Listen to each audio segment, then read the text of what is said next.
Buenas noches a todos, sean bienvenidos a esta clase que estamos dando sobre las Sagradas Escrituras. Vamos a continuar nuestra reflexión sobre los libros que van componiendo la Sagrada Escritura. La vez pasada estábamos empezando a hablar sobre el libro del Génesis, que es el primer libro que aparece dentro de la Escritura, el libro del Génesis. Y este libro del Génesis nos invita entonces precisamente a contemplar, en primer lugar, en su primera etapa, lo que llamaríamos los orígenes, es decir, el origen no solamente en el sentido de cómo se creó el mundo, sino el origen del hombre, es decir, quién es el hombre, cuáles son las raíces del hombre, cuál es el sentido de la vida del hombre, ¿no? Los orígenes, que serían del primer capítulo hasta el capítulo 11. Luego tendremos la segunda gran etapa, que sería la época de los patriarcas, que sería desde el capítulo 12 hasta el capítulo 50, ¿no? Que es todo el resto del libro del Génesis. Y dentro de estos patriarcas tendremos sobre todo tres grandes ciclos. En primer lugar estaría la parte de Abraham, ¿no? Que es con quien comienza toda la historia del pueblo de Israel. En segundo lugar tendríamos la historia de Jacob, de este patriarca Jacob. Y finalmente el último ciclo, que sería la historia de José, ¿no? Que es uno de los hijos de Jacob, ¿no? Y entonces ese sería básicamente el compuesto del libro del Génesis como tal, ¿no? Ahora bien, podemos nosotros entonces continuar nuestra reflexión sobre la Sagrada Escritura, teniendo ya estos pormenores. Y veíamos la vez pasada, el viernes pasado, estábamos nosotros analizando precisamente el tema de los orígenes, ¿verdad? Los orígenes, es decir, cómo se ha originado todo, y hablábamos sobre los relatos de la creación. Decíamos que en la Biblia, en el libro del Génesis, tenemos dos relatos de la creación. Por un lado tenemos el relato del capítulo 1, que decíamos que era más nuevo, hacia el siglo VI aproximadamente, y el del capítulo 2, que era más antiguo, ¿no? Hacia el siglo X antes de Cristo. Entonces decíamos que eran sobre todo dos relatos en dos épocas distintas, y analizábamos de manera general esos relatos de la creación. Entonces el día de hoy vamos a terminar lo que llamaríamos los relatos de los orígenes, haciendo una pequeña reflexión sobre los siguientes capítulos y los siguientes episodios, que sobre todo tratan de reflexionar sobre el problema del mal. ¿Cómo es que el mal ha entrado a formar parte en la vida del hombre? ¿Cómo es que el mal, ¿verdad?, se va introduciendo dentro de la vida del hombre? No, se acabó la pregunta.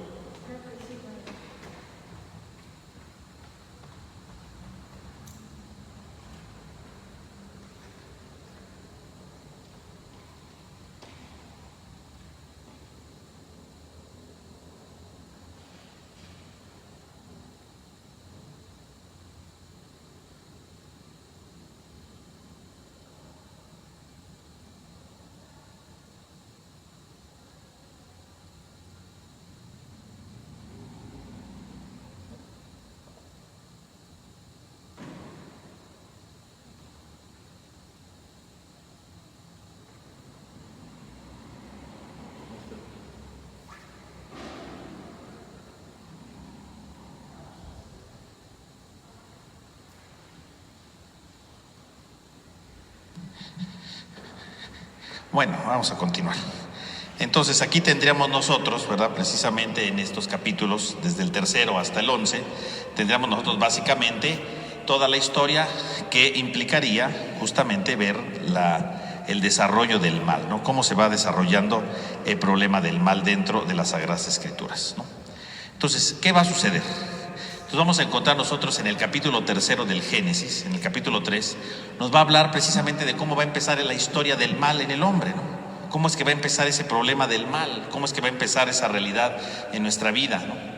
Y entonces podemos nosotros leer en el libro del Génesis, en el capítulo 3, cómo va a comenzar todo, ¿no? Y entonces dice el libro del Génesis, ¿no? En el capítulo 3,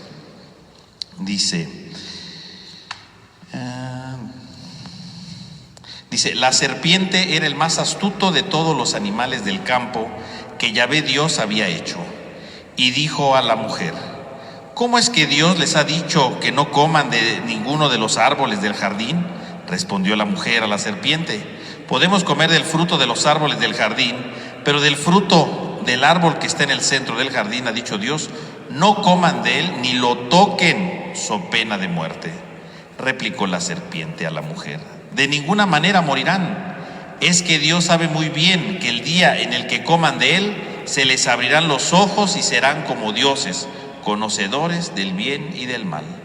Y como viese la mujer que el árbol era bueno para comer, era apetecible a la vista y excelente para lograr la sabiduría, tomó de su fruto y lo comió y se lo dio a su marido, y que igualmente lo comió. Entonces se les abrieron los ojos a ambos y se dieron cuenta de que estaban desnudos y cosieron unas hojas de higuera e hicieron unos ceñidores. Entonces tenemos aquí precisamente en este relato cómo empieza el pecado. El pecado empieza cuando la mujer escucha la voz de la serpiente. Ahí comienza todo.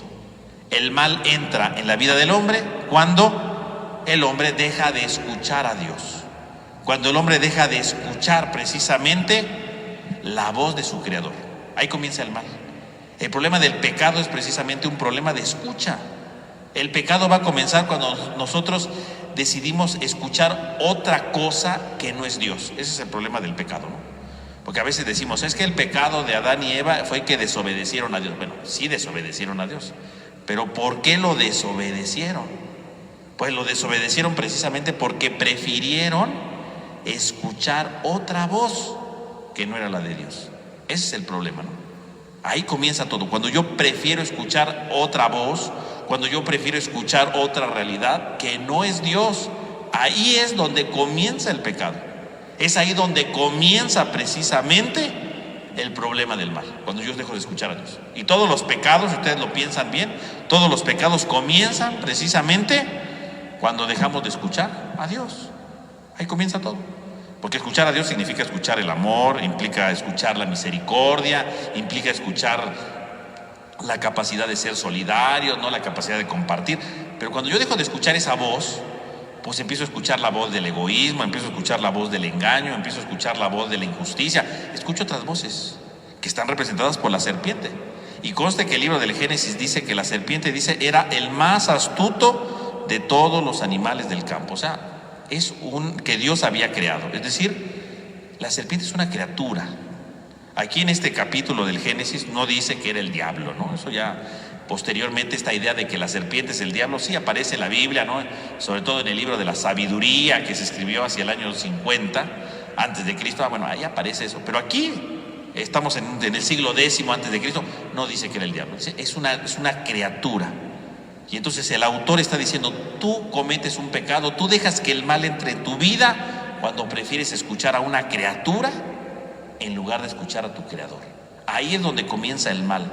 Ahí es donde comienza tu lejanía de Dios. Es ahí cuando tú empiezas a lastimar a los demás, cuando prefieres escuchar otra voz que no es la voz de Dios. Ahí comienza todo el problema, ¿no? Ahí empieza toda la dificultad, ¿no? Cuando dejas de escuchar la voz de Dios. Ese es el problema de todo. Entonces el autor ya está poniendo las bases de todo, ¿no? ¿Por qué va a entrar el pecado en el mundo? Porque queremos escuchar una voz que no es la de Dios. Queremos escuchar una voz que no viene de Dios. Queremos escuchar otra voz que no nos ayuda. Ahí está el problema verdadero, ¿no? Cuando no queremos escuchar la voz de Dios, ¿no? Ahí está la dificultad, ¿no? Ahí está la problemática de la vida, ¿no? Cuando no queremos escuchar la voz de Dios.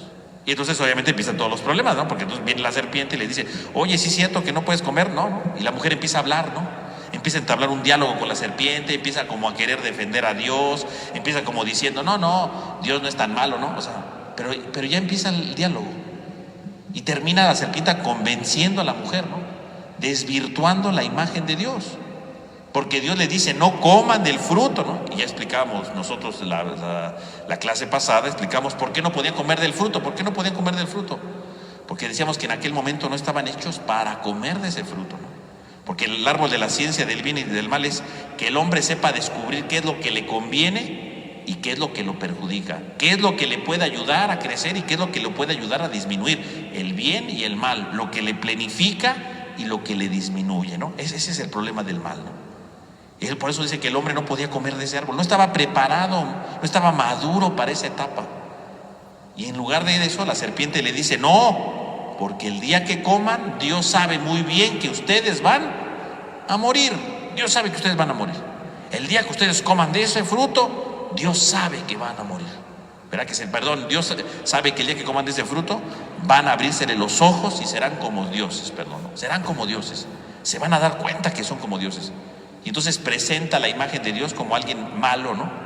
Envidioso, que dice, no quieren que sean como dioses, no quieren que sean como él. Y ahí va la mujer y se lo come, ¿no? Y luego le convida a su marido y se lo come. Y empieza todo el drama, ¿no? Del pecado. ¿Dónde empieza el pecado? Cuando dejamos de escuchar a Dios, escuchamos una serpiente y dejamos que la serpiente, que la criatura, nos desvirtúe a Dios, ¿no? Nos cambie nuestra manera de entender las cosas, ¿no? Nos cambie nuestra manera de descubrir la realidad. Ahí está el problema de fondo, ¿no? Ahí está la dificultad de todo, cuando desvirtuamos todo. Ahí está el pecado. Y entonces cuando alguien peca, ¿verdad? Por ejemplo, dice, soy envidioso, pues porque te desvirtúa la imagen del amor, ¿no? No debes de compartir porque así como a ti te costó trabajo, también a ellos les debe de costar trabajo, ¿verdad? Son gente avariciosa, son gente oportunista, son gente que empiezan a cambiar la imagen de las cosas. Algo que podría ser bueno, nos lo van desvirtuando para que se haga malo. Ahí está el problema de todo, ¿no? Cuando todo se va desvirtuando, cuando empezamos a escuchar una voz que no viene de Dios. Y se desvirtúa lo bueno, se desvirtúa el amor, se desvirtúa todo. Piensa usted, cualquier pecado que usted ha cometido en la vida, ¿por qué lo cometió? Pues lo cometió porque se le desvirtuó, ¿no? Porque le hicieron ver que eso era bueno y que no importaba lo que le pasara a los demás. No importaba si usted lastimaba a otros, lo importante era usted, ¿no? Su aparente felicidad. Desvirtuaron todo. Y entonces pues vienen las consecuencias, ¿no? Y entonces dice que en primer lugar se vieron desnudos. Y estar desnudos significa que estaban desprotegidos, ¿no? Que se sentían vacíos, que se sentían sin ayuda, ¿no? Que se sentían abandonados, ¿no? Eso significa estar desnudos, estar solos, estar sin la protección de Dios. Eso es estar desnudo, ¿no? Mejor una idea para encontrar la idea de desnudez, ¿no? De desprotección.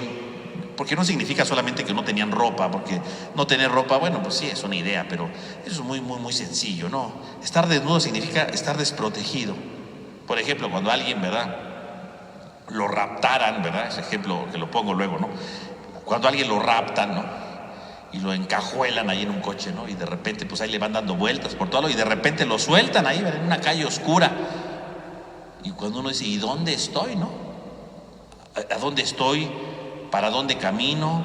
O sea, uno no sabe qué hacer, ¿no? Bueno, ese sentimiento de soledad, ese sentimiento de miedo, de no saber dónde estoy, de inseguridad, ¿no? Porque me pueden hacer daño, de incertidumbre porque no sé a dónde caminar, ¿no? ¿Para dónde voy? O sea, no tengo ni idea, ¿no? Aquí me botaron, aquí me tiraron y no sé a dónde voy. Eso es lo que sería la desnudez en la Biblia, ¿no?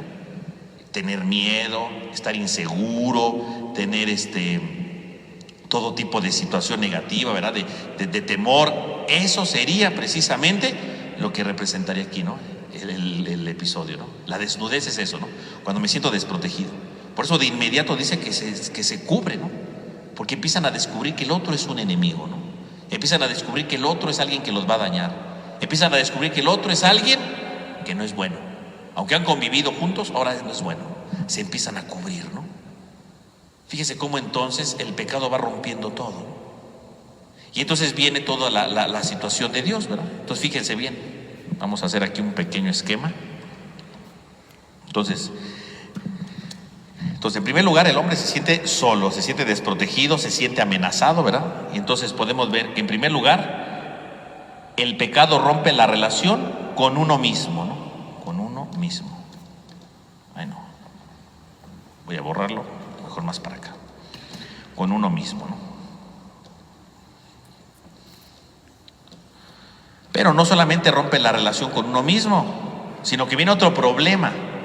Porque dice el libro del Génesis, ¿verdad? Si ustedes lo siguen leyendo, dice que escucharon las pisadas de Dios y se escondieron. Entonces, quiere decir que el pecado no solamente rompe la relación con uno mismo, sino que también el pecado rompe la relación con Dios.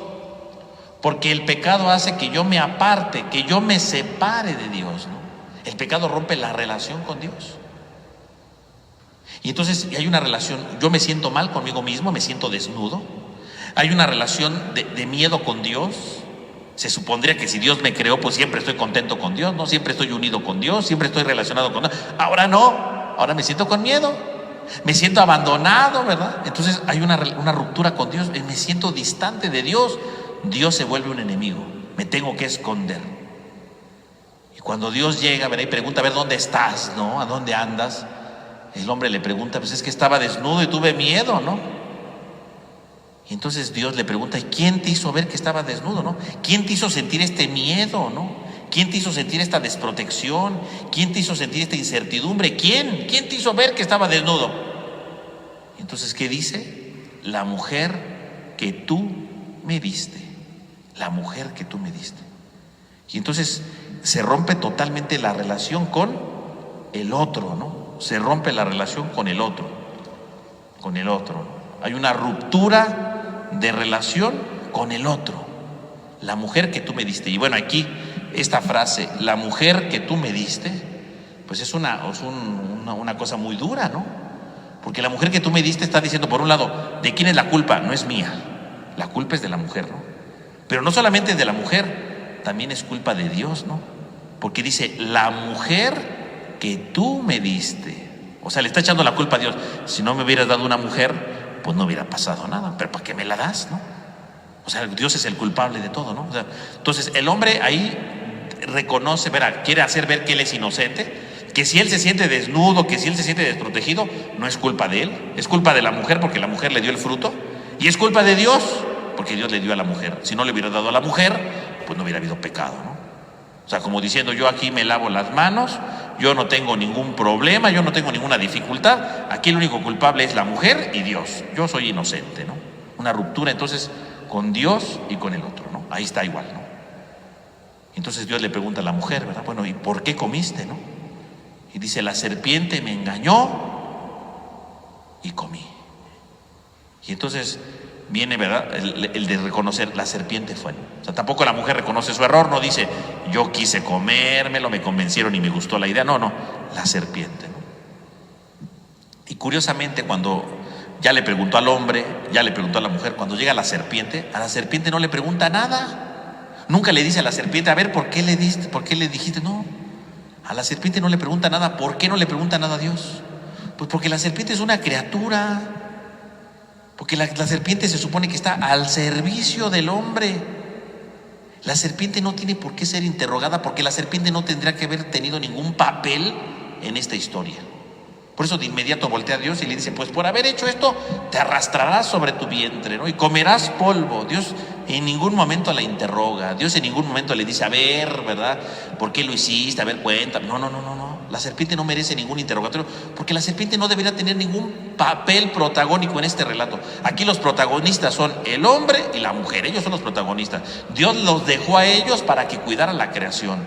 Dios los dejó a ellos para que ayudaran en la creación. Para eso los dejó Dios.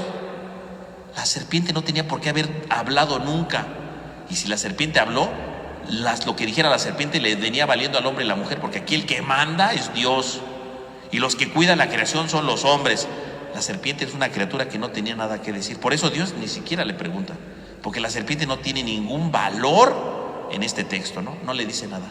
Dios se queda callado y se acabó el asunto, ¿no? No le dice más. No le dice, ay, a ver, que nos cuente la serpiente por qué comió. No. La serpiente que se quede callada, porque la serpiente no tiene absolutamente nada que decirle al hombre. Perdón, a Dios. Dios no tiene que decir nada. Y de inmediato la maldice, ¿no? Y maldecir no significa que le desee un mal, ¿no? Maldecir en la Biblia significa que la serpiente frustra su proyecto como serpiente, ¿no? Y dice, comerás polvo, ¿no? Y bueno, es la idea, ¿no? Porque cuando uno ve una serpiente, ¿verdad? Ahí, ¿verdad? Serpenteando, ¿verdad? Ahí en la tierra, bueno, parece como si comiera polvo. No come polvo, pero los judíos imaginaban que comía polvo, porque ya ven que saca la lengua y uno piensa que come polvo. No come polvo, en realidad con eso, ¿verdad? Huele y se dirige, ¿verdad? Y sabe orientarse, ¿no? La lengua le ayuda mucho a la serpiente, pero ellos no lo sabían. Ellos lo veían como una comedora de polvo, ¿no? Y decíamos la semana pasada que el polvo representa el fracaso, ¿no? Que el polvo representa la pequeñez, que el polvo representa la frustración. Entonces cuando dice comerás polvo, significa cada vez que tú escuches a la voz de la serpiente, serás polvo, serás fracaso. Cada vez que quieras escuchar la voz que no es de Dios, tu destino será el fracaso. Estarás maldito, es decir, estarás incompleto. porque no dejarás que tu vida nunca se perfeccione, no dejarás que tu vida nunca se llene, porque siempre te estarás llenando de palabras que no valen la pena, de palabras que son superficiales, de palabras que no vienen de Dios, incompletas, ¿no? Y entonces dice, ¿verdad? El texto, ¿no? Dice el texto a la mujer, ¿no? Ya lo perdí, pero bueno, ahí le va. Dice el texto, aquí está, ¿no? Y entonces voltea a ver a la mujer y le dice, ¿no? Haré tus fatigas cuanto sean tus embarazos. Con dolor parirás a tus hijos y hacia tu marido irá tu apetencia y él te dominará. Fíjese cómo entonces el texto, ¿verdad? Nos habla precisamente aquí de cómo la mujer dice: con dolor parirás. Y uno dirá: entonces antes cuando parían no les dolía. No se refiere a eso. Se supone que un hijo es un símbolo de la felicidad, ¿no? Se supone que un hijo es un símbolo de alegría. Decir que con dolor parirás significa que los momentos de amor y los momentos de alegría a partir de ahora por el pecado se ven empañados. Gracias a que el pecado ha entrado en el mundo, ahora lo que antes era amor se desvirtúa y habrá dolor. Lo donde antes había vida, ahora habrá sufrimiento. El pecado, ¿qué hace? El pecado entra en la vida del hombre para arrebatarle el amor, para arrebatarle la paz, para arrebatarle la alegría. Es lo que quiere decir aquí, ¿no? No, o sea, no se refiere en ningún momento a que las mujeres, ¿verdad?, les duele, ¿verdad?, el parto por el pecado. No. Aquí hay que verlo, ¿verdad?, espiritualmente hablando. El pecado provoca que los momentos más grandes de alegría y de amor se desvirtúen y se destruyan. Y si no, véanlo en un matrimonio de mucho amor y todo, y de repente, ¿verdad?, entra el pecado, ¿verdad?, que si la infidelidad, que si lo que ustedes quieran, y lo que era amor se convierte en odio, y lo que era amor se convierte en división, y donde había vida ahora hay muerte, ¿no? ¿Es eso? El pecado destruye. Cuando tú dejas que el pecado entre en tu vida, lo que antes se llamaba amor se puede llamar odio, ¿no? Y véanlo, cuando alguien se divorcia, bueno, cada uno escucha, ¿verdad? Cuando alguien se divorcia, ¿qué significa? Que vivían una vida unidos, ¿no? Tenían una vida juntos. Y cuando alguien se divorcia llena de odios, de rencores, y cada uno le pregunta su vida, son dos historias distintas. Y son dos historias de odios y de amarguras, ¿no? Los que habían vivido juntos una misma historia, cuando se divorcian, esa misma historia casualmente se divide en dos historias, porque cada quien la ve a su conveniencia, ¿no? En dos historias llenas de resentimientos y de odios. Una historia que se divide y se desvirtúa. Una historia que se divide y se hace en dos por el odio. El pecado hace que el amor se divida. El pecado hace que el amor se fracture. El pecado hace que el amor se pierda. Y donde había amor, ahora hay odio. Eso es lo que está diciendo cuando dice: con dolor parirás y tu apetencia irá a tu marido. Es lo que está diciendo, ¿eh? Donde había amor, ahora solamente hay intereses, solamente hay odios, solamente hay dolores, sufrimientos. Cuando el pecado entra, ¿no? Eso es el pecado, está diciendo lo que es el pecado, ¿no? Y al hombre le dice: pues por haber escuchado la voz de tu mujer. Esto es muy importante, ¿no? Porque Dios le dice al hombre: por haber escuchado la voz de tu mujer. Porque el hombre no escuchó la voz de la serpiente. El hombre nunca habló con la serpiente. Nunca dice que, sí, habló con la serpiente. No, nunca habló con la serpiente. ¿Por qué se comió el hombre el fruto? Pues se lo comió porque la mujer se lo dio. Y dice el texto, ¿verdad? Lo leíamos ahorita, ¿no? La mujer agarró, le dio a su marido y se lo comió. Nunca dice que el marido le preguntó: ¿de dónde viene este fruto? ¿Por qué lo hiciste? No, el marido nada. Se lo dieron y como va, ¿no? Se lo comió. Y entonces Dios dice: por haber escuchado la voz de tu mujer. O sea, por no haber pensado. O sea, si la mujer tiene su pecado por escuchar a la serpiente, pero por lo menos la mujer peleó, ¿no? Debatió con la serpiente, le daba razones, ¿no? El hombre ni siquiera debatió, ni siquiera pensó, no, nada. Y cómetelo, pues me lo como. O sea, el hombre ni siquiera pensó. Eso es un pecado peor, ¿eh? Cuando yo hago las cosas sin pensarlas, ¿no? La mujer por lo menos pecó, pero pensó algo, ¿no? Medio se defendió mal, pero pensó.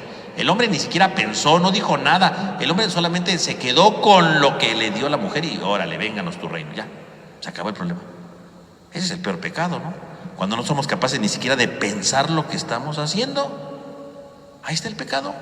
Cuando yo hago las cosas sin pensar, vamos a hacer esto, bueno, pero ni siquiera sabías por qué, no pensaste en las consecuencias, no pensaste si convenía o no, nada. Tú ahí dijeras, es que al final me convencieron. No, ni te convencieron porque lo hiciste porque te dijeron, ahí cómo vas, ¿no? Bueno, pues ese es el peor pecado que puede existir, cuando la persona deja de pensar en las cosas que le están diciendo, las hace por inercia. Eso es el peor, ¿no? Pues por haber hecho esto, ¿verdad? Dice, con dolor, ¿verdad? Con fatigas, ¿verdad? Trabajarás la tierra y la tierra te dará, dice, espinas y abrojos. Y entonces ahora vemos que hay un cuarto nivel, ¿verdad? Entonces primero se rompe la relación con uno mismo, la relación con Dios, la relación con el otro, pero no solamente eso, también se rompe la relación con la creación. Con la creación. La relación con la creación se rompe. La tierra producirá, dice, abrojos y espinas. Abrojos significa la esterilidad, no hay frutos. Y las espinas representan el dolor. La tierra te va a dar dolor, sufrimiento, ¿no? Trabajarás, dice, con el sudor de tu frente, ¿no? O sea, va a haber un cansancio y no vas a alcanzar la vida, la felicidad total. El hombre se va a fatigar. El pecado hace que te fatigues por alcanzar algo que ya no puedes alcanzar. Y así pasa, ¿no? Cuando alguien miente, por ejemplo, ¿no? Y si se vuelve un mentiroso empedernido, luego cuando quiere convencer a la gente de que no es mentiroso, híjole, al final, ¿qué pasa? Le cuesta trabajo convencerlos, ¿no? O cuando alguien decepciona a otra persona, ¿verdad? Por lo que dijo, por lo que hizo. Cuando lo quiere convencer que ya va a cambiar, es bien difícil, ¿no? Con el sudor de tu frente, fatigas, abrojos, porque ya no hay frutos. Cuando entra el pecado en la vida del hombre, se va a esforzar mucho y no logrará tener los frutos a veces, ¿no? Cuesta mucho trabajo, cuesta mucho esfuerzo, cuesta muchas necesidades, muchas penurias en la vida. El rompimiento con la creación. Fíjese cómo entonces el pecado entonces viene a romper los 4 ejes fundamentales del hombre: la relación con uno mismo, la relación con Dios, la relación con el otro y la relación con la creación. Eso es lo que rompe eso es lo que rompe el pecado. El pecado rompe esas 4 dimensiones, ¿no? Estos 4 ejes fundamentales son rotos por el pecado. Cuando yo escucho la voz que no viene de Dios, se rompen estos ejes, ¿no?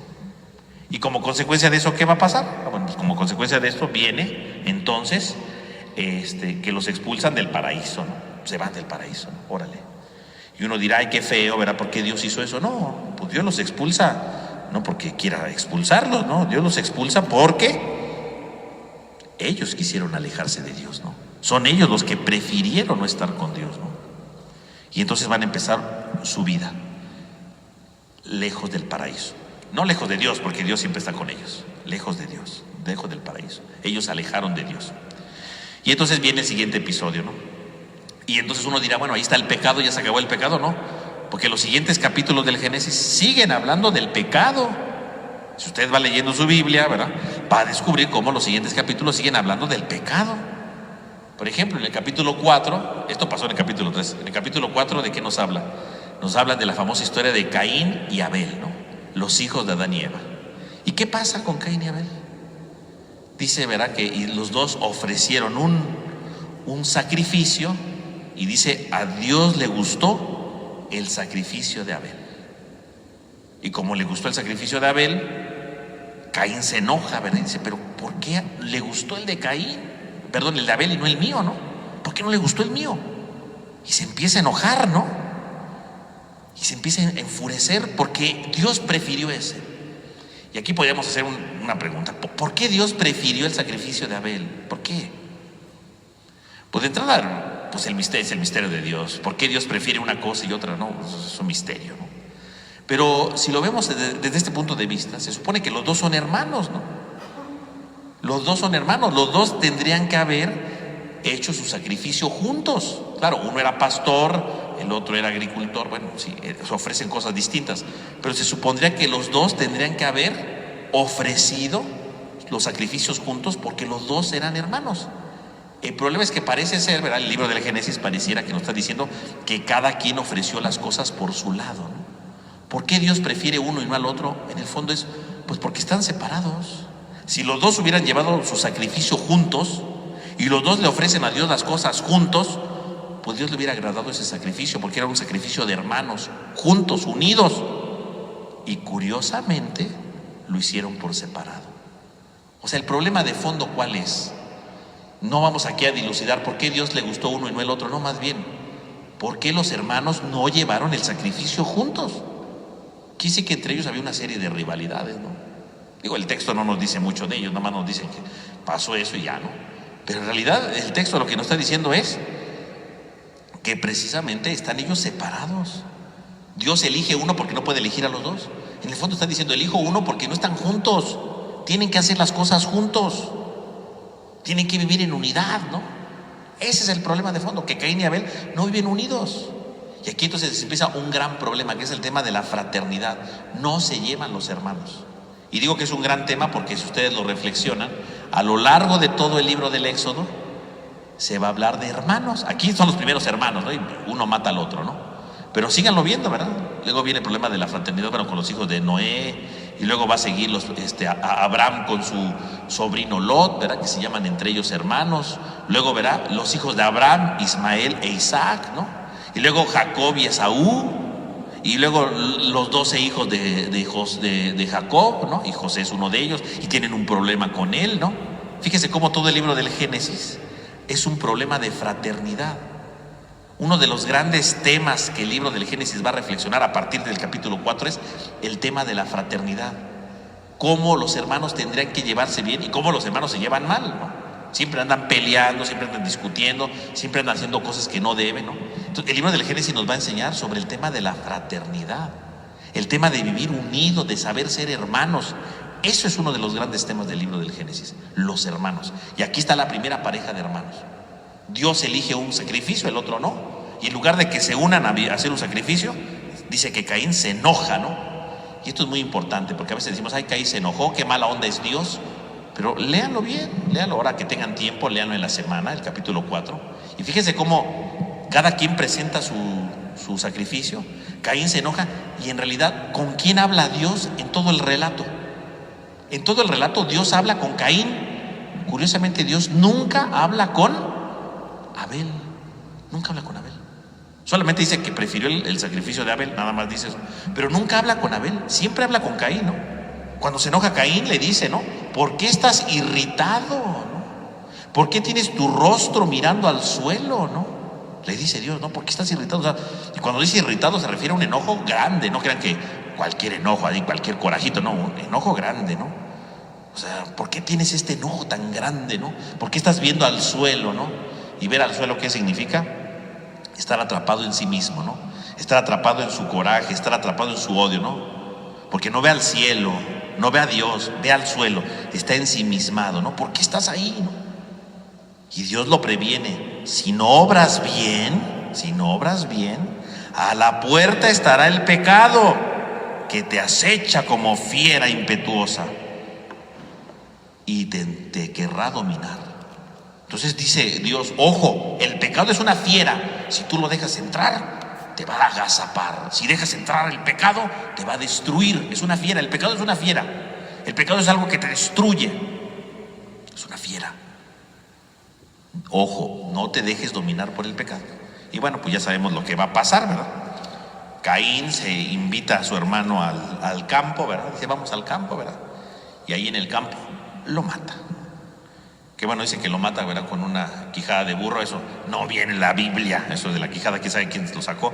Eso no viene en la Biblia. Simplemente dice que lo mata, ¿no? Y entonces Dios le pregunta, ¿dónde está tu hermano, no?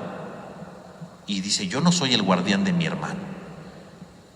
Y entonces es cuando Dios le dice, no, es que la tierra clama la sangre de tu hermano. O sea, cuando Caín dice, yo no soy el guardián de mi hermano, está diciendo, no me importa mi hermano. No me interesa lo que pase con él. No me importa lo que sufra mi hermano. No me interesa. Y Dios le dice, es que te debe de importar porque tu misión en este mundo es cuidar a tu hermano. Y entonces, en el fondo, no solamente Caín, todos. ¿Cuál es nuestra misión? Ser el guardián de nuestros hermanos. Es parte de nuestra identidad. fuimos creados para ser hermanos, puede ser sí de familia, carnales, ¿no? Pero puede ser hermanos en el sentido de compañeros, de amigos, ¿no? Yo soy el guardián de mi hermano. Yo estoy para ayudar y custodiar la vida de mi hermano. Cuando yo dejo de custodiar la vida de mi hermano, estoy violentando a Dios y no estoy haciendo lo que me toca. Cuando alguien, por ejemplo, le roba a alguien, ¿verdad? Lo asalta y lo mata para quitarle un celular, está haciendo el mismo pecado, porque está diciendo, no soy el guardián de mi hermano, ¿no? Porque un celular resulta ser más importante, más valioso que la vida de mi hermano. Estoy violando el mandato del ser custodio del hermano. Fuimos creados para ser custodios de nuestro hermano. Cuando yo destruyo la vida de alguien, estoy violentando esta ley.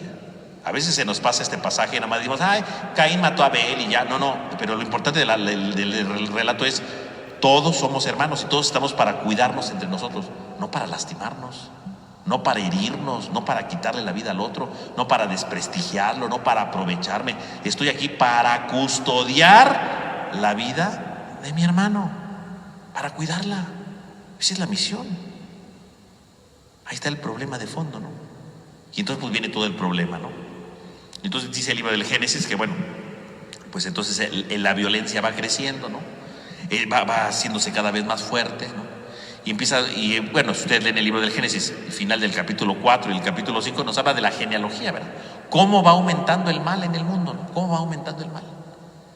Y el mal va aumentando de tal manera que entonces va a llegar, después ya hacia el capítulo 6, ¿verdad? Va a llegar el tema del diluvio, que es un relato larguísimo, ¿no? Desde el capítulo 6 hasta el capítulo 9, ¿verdad? Más o menos, va abordando el tema del diluvio. ¿Pero qué es el diluvio?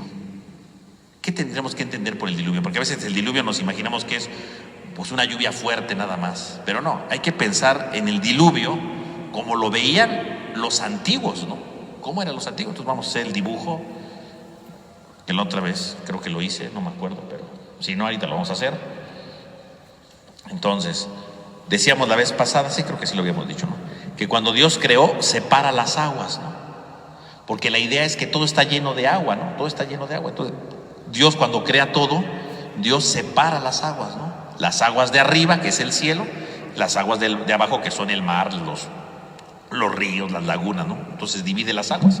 Entonces, si ustedes se dan cuenta, Dios pone como una especie, decíamos, de campana, ¿verdad? Y entonces todo esto está lleno de agua, ¿no? Todo esto es agua. Por eso se supone que el cielo es azul, ¿no? Porque es el agua del cielo, ¿no? Así lo imaginaban ellos. Hoy día, bueno, ya tenemos otras ideas, ¿no? Entonces aquí estarían las montañas, ¿no? Aquí está toda la onda, aquí está la otra agua. ¿Qué sería el diluvio? El diluvio significaría que Dios abre todas las compuertas de aquí, y entonces toda el agua que estaba aquí fuera de esta campana, toda el agua empieza a entrar, ¿no? Toda el agua. Entonces el diluvio significaría que es toda una... No, o sea, no solamente es que sube el nivel del agua, no, como hoy día, no. El diluvio es que las aguas de arriba se juntan con las de abajo. Entonces, ¿qué es lo que existe nada más? Lo único que existe es pura agua. El arca de Noé, siendo objetivos, no es un barco que va encima del agua. En realidad, el arca de Noé sería como una especie como de submarino, ¿verdad? Que está rodeado de agua siempre, ¿no? Así se lo imaginaban ellos. Yo sé que a lo mejor van a decir, eso es ilógico, ¿cómo un barco va a estar así? A ver, eso es obvio, ¿no? Pero ellos se lo imaginaban así, todo lleno de agua, un caos. Eso es el diluvio, un caos que destruye todo, ¿no? Un caos que inunda todo, un caos que arrasa con todo, ¿no? Eso es el diluvio. Y a eso se refiere aquí el texto, ¿no? El diluvio es, por lo tanto, entonces es un acontecimiento destructor que acaba con todo, que destruye todo. Ese es el diluvio, ¿no? Se juntan las aguas del cielo con las aguas de abajo. Eso es el diluvio. Pero si se junta todo, ¿qué queda de la creación? Pues no queda nada. ¿Qué queda de la creación? No, nada. Pues, si se juntan las aguas, es como regresar al principio de todo, ¿no? Cuando decía todo era caos y confusión, es regresar a los orígenes, es regresar antes de que Dios creara todo. Todo se destruye. El diluvio podría parecer a primera vista, viéndolo así, objetivamente, pues un fracaso de Dios. Es el fracaso de Dios, porque Dios hizo todo. Y el hombre con su pecado ha crecido de tal manera que destruye, ¿no? Que arrasa con todo, ¿no? Y entonces está el pecado, ¿no? El pecado que destruye todo y Dios parece fracasar, ¿no? Pero bueno, no fracasa, obviamente, ¿no? No fracasa. Pero de primera mano es eso, ¿no? Entonces, ¿cómo podríamos entender nosotros el diluvio, no? Entonces, el diluvio es esta unión de aguas, ¿no?, que destruyen todo, ¿no? Entonces, ¿qué sería el diluvio? Entonces, el diluvio no nada más hay que verlo como un acontecimiento del pasado, ¿no? El diluvio es algo que persiste hasta el día de hoy, ¿no? El diluvio es algo que continúa hasta el día de hoy, ¿no? Hoy puede existir el diluvio y no porque esté lloviendo, ¿no? Porque hoy uno llueve y dice, ¡ay, cómo llueve!, ¿no? Pero no, el diluvio no significa eso, ¿no? El diluvio es cuando la soberbia del hombre le gana, ¿no? Cuando el hombre sigue siendo soberbio, ¿no?, y sigue destruyendo cosas, ¿no? Cuando el hombre destruye sus proyectos, ¿no? Cuando el hombre humilla, cuando el hombre no respeta, cuando el hombre explota, cuando el hombre destruye, eso es el diluvio, ¿no? Todo se viene para abajo, ¿no? Cuando, por ejemplo, un alcohólico, por poner un ejemplo sencillo, ¿no?, un alcohólico que se la vive tomando y no le importa lo que pase con su familia, ¿no?, y los golpea y los humilla y los maltrata, pues llega un día en que esa familia se destruye. Eso se llamaría en la Biblia como diluvio. Eso es un diluvio, porque destruyó a su familia, destruyó todo, no le importó nada. Fue creciendo tanto su egoísmo y su vicio, por lo tanto, ¿no?, que no le importó su familia, no le importó si los maltrató, no les importó si los humilló, no les importó nada. Los acabó, los destruyó, y entonces todo se viene para abajo. Es un diluvio familiar. Eso es un diluvio familiar. Es un diluvio es cuando todo se destruye, ya parece que no hay ninguna esperanza, ¿no? Eso es un diluvio. Donde hay destrucción, donde hay odio, donde hay humillaciones, donde hay explotación, donde hay marginación, con el paso del tiempo hay un diluvio, porque todo se acaba, porque todo se destruye, porque todo se disminuye. Eso es el diluvio. Y siguen existiendo hoy día, ¿no? Espiritualmente hablando, sí existe, ¿no? Alguien que acaba con todo, por su manera déspota, por su manera desinteresada, por su manera egoísta de vivir, se destruye todo. Eso es el diluvio. El diluvio no queda ahí, ¿no? El diluvio, dice el texto, ¿verdad?, que pareciera que sí, que todo es un caos, que todo se destruye, pero no, porque resulta que había un hombre llamado Noé, ¿no?, que ya desde el capítulo 5 lo presentaron, ¿no? Noé encontró gracia a los ojos de Dios, porque era justo e íntegro. Y curiosamente la palabra Noé, el nombre de Noé, quiere decir consuelo. Es decir, Noé es el que da el consuelo a Dios, porque en medio de un mundo tan lleno de maldad, tan lleno de destrucción, hay un hombre que es justo, hay un hombre que es íntegro, que está atento a Dios, que trata de vivir a Dios. O sea, en un mundo tan lleno de pecado, hay un hombre lleno de Dios, hay un hombre lleno de justicia. Y entonces Dios se consuela y dice, mira, en medio de toda la maldad hay un hombre que vale la pena. Y entonces, si ese hombre vale la pena, le dice que construya el arca, ¿no?, y que ahí vaya guardando a los animales, la pareja de animales, ¿no? Es decir, representa como si Noé estuviera metiendo a la creación dentro del arca. Ahí está el consuelo, ahí está la esperanza de Dios. Puede haber un diluvio, puede haber una destrucción, pero siempre hay una esperanza para salir adelante. Pareciera que el proyecto de Dios se viene para abajo, pero no, porque adentro del arca va la creación. Todo se está salvando, todo se está salvaguardando, todo tiene un futuro. Dios está cuidando todo, Dios está salvaguardando todo, Dios está transformándolo todo. Ahí está Dios cuidando, custodiando todo, ¿no? Fíjese cómo entonces Dios va guardando, ¿verdad?, teniendo esa esperanza, teniendo ese consuelo y refugiando la creación, ¿no?, transformando la creación, ¿no? Ahí está Dios transformándolo todo, renovándolo todo. Dios está guardándolos a todos. Fíjese cómo entonces el texto del diluvio no nada más hay que verlo, y llovió mucho, no. Por un lado, la destrucción que el hombre puede generar, pero cómo Dios tiene la capacidad de salvar al hombre. Siempre hay una esperanza. Y siempre hay una oportunidad para salir del diluvio, siempre hay una oportunidad para transformarnos, siempre hay algo nuevo para ser mejores, siempre hay algo nuevo, mis hermanos. Nadie puede decir, ya todo está perdido. No, siempre hay una oportunidad para transformarlo todo, siempre. Así como Dios encontró a Noé, encuentre usted al Noé de su vida y siempre habrá una posibilidad de transformarlo todo, de reconstruirlo todo. Siempre hay una posibilidad. Y ahí lo vemos. Entonces viene toda esta situación, pero vemos cómo viene la salvación, viene la renovación. Y además de todo, Dios, si lo piensan bien, dice que Dios, ¿verdad?, le pide que construya, meta los animales, y aparte se mete Noé con su familia. ¿Y quién era su familia? Era él con su esposa, ¿no? 2. Noé tenía 3 hijos, ¿no? 3 hijos, que tenían sus esposas, pues otras 3, ¿no? Entonces, en total, ¿cuántos son? 8. Noé, su esposa, 3 hijos y 3 mujeres, 6 más 2, 8, son 8. ¿Qué representa el número 8? El número 8 representa en la Biblia la nueva creación. Quiere decir que adentro del arca va una nueva humanidad, va un nuevo tipo de hombre, va una nueva creación que es capaz de superar las dificultades, que es capaz de superar los diluvios de la historia, que se puede transformar todo. Ahí van, adentro del arca, para dar una nueva oportunidad, ¿no? Para transformarse, ¿no? Para renovarse. Eso es lo importante, mis hermanos. Ahí se va transformando todo, ahí se va renovando todo. Quiere decir que la última palabra no la tiene el diluvio, la última palabra la tiene Dios. Y entonces pasa el diluvio, ¿verdad? Y bueno, sigue la historia, ¿no? Y finalmente los orígenes terminan en el capítulo 11, decíamos, con el famoso relato de la Torre de Babel, ¿no? Esta torre que recordemos, ¿verdad? Es el hombre que quería construir una torre para poder llegar hasta Dios, ¿no? Es la soberbia del ser humano que dice: yo quiero llegar hasta Dios, ¿no? Yo quiero llegar y ser Dios, ¿no? En el fondo es eso. Construir una torre tan alta para llegar al cielo significa: yo quiero llegar a ser Dios, ¿no?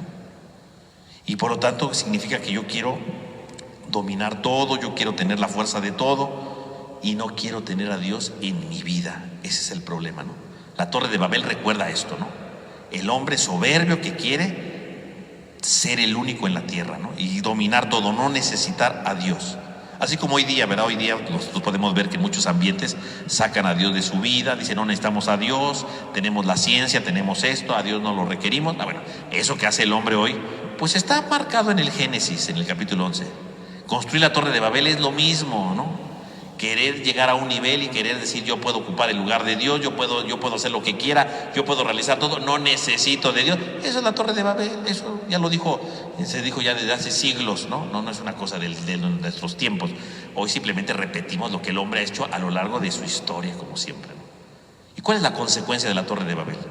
Pues que no terminan, ¿verdad?, de construirla, porque dice que Dios, dice el texto, ¿no?, que Dios vio eso y entonces confundió su lengua, ¿no? Dejaron de hablar la misma lengua.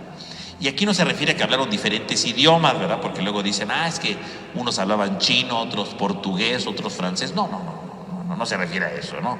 No se refiere en ningún momento a eso, ¿no? Al contrario. O sea, porque para empezar, esos idiomas no existían en ese tiempo, ¿no? Eran otros idiomas que hoy día ya no existen, ¿no? Pero no se refiere a que hablaban diferentes idiomas, no. Diferentes lenguajes. O sea, diferentes maneras de expresarse. Porque cuando uno quiere llegar a ser como Dios, cuando uno quiere llegar y sentirse superior a los demás, con el paso del tiempo cada quien empieza a hablar su propio lenguaje, su propia conveniencia, lo que más le favorece, y deja de confiar en los demás también, ¿no? Y habla diferentes lenguajes, ¿no? Sí, porque yo puedo decir: yo quiero alcanzar esto, y si el otro dice: no, pero es que a mí no me conviene, a mí no me importa lo que te convenga, a mí me importa lo que yo quiera. Hablamos diferentes lenguajes, no hablamos de idiomas, ¿no? Podemos hablar el mismo idioma y diferentes lenguajes, ¿no? Como muchas veces, como lo hemos dicho en algunas veces, ¿no?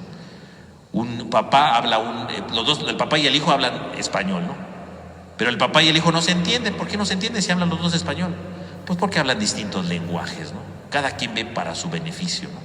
El hijo quiere cumplir ciertas cosas y el papá no quiere que las cumpla porque no le gusta, porque no le favorece, porque no le conviene, yo qué sé. Pero cada quien habla su lenguaje, ¿no? Porque cada quien va viendo su propio interés. Los dos hablan español, pero no hablan el mismo lenguaje. Lo que pasa en la Torre de Babel, por lo tanto, no se refiere solamente a que hablaron diferentes idiomas, ¿no? Hablaban diferentes lenguajes porque cada quien empezó a ver su propia conveniencia y dejó de ver lo que al otro le importaba. Vean, el pecado va creciendo tanto que la conclusión del pecado que crece es que el hombre ni siquiera es capaz de relacionarse con los demás. Yo ya no puedo entrar en contacto con los demás.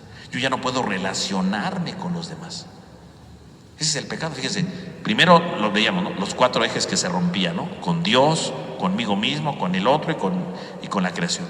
Luego la muerte entre hermanos, ¿no? Se rompe la relación de hermanos. Luego la destrucción de la creación, ¿no? El diluvio. Y la conclusión del pecado, ¿cuál es? Que cada quien habla su propia lengua y no es capaz de comunicarse con los otros, no es capaz de entrar en contacto con los demás, no es capaz de entender al otro. Ese es el pecado, el culmen del pecado es eso. La Torre de Babel representa a aquellos que quieren ocupar un lugar superior y se olvidan, no solo de Dios, se olvidan de los demás, porque solamente ven su propia conveniencia, ¿no? Ese es el relato de Babel, ¿no? Y con eso se cierra entonces los relatos de los orígenes. Ahí terminan los relatos de los orígenes. Y con ello uno diría, bueno, pues qué triste historia, gente que no se entiende, hermanos que se matan, diluvio que destruye todo. Bueno, ¿qué le espera a la humanidad? Bueno, ahí se terminan los orígenes y ahora viene la historia del pueblo de Israel con Abraham, ¿no? Y ahora sí va a empezar propiamente la historia del pueblo de Israel hablando con Abraham, ¿no? En el capítulo 12, ¿no? Y con ello la época de los patriarcas, ¿no? Pero obviamente eso pues ya lo reflexionaremos nosotros la próxima semana. Entonces vamos a terminar nuestra reflexión del día de hoy con una oración. En el nombre del Padre, del Hijo, del Espíritu Santo. Amén. Te damos gracias, Señor, porque nos reúnes en este día. Te pedimos por cada uno de nosotros para que nos ayudes, nos fortalezcas, nos ilumines y podamos reconocer la gracia de tu amor. Y saber que a veces sí, nos alejamos por el pecado, a veces escuchamos voces que no deberíamos, a veces nos lastimamos, a veces buscamos nuestro propio interés. Pero, Señor, ayúdanos con tu gracia a ser más generosos, a estar más abiertos a los demás y ir transformando nuestra vida. Te lo pedimos a ti que vives y reinas por los siglos de los siglos. Amén. En el nombre del Padre, del Hijo, del Espíritu Santo. Amén. Pues que tengan todos, hermanos, una buena noche y que descansen.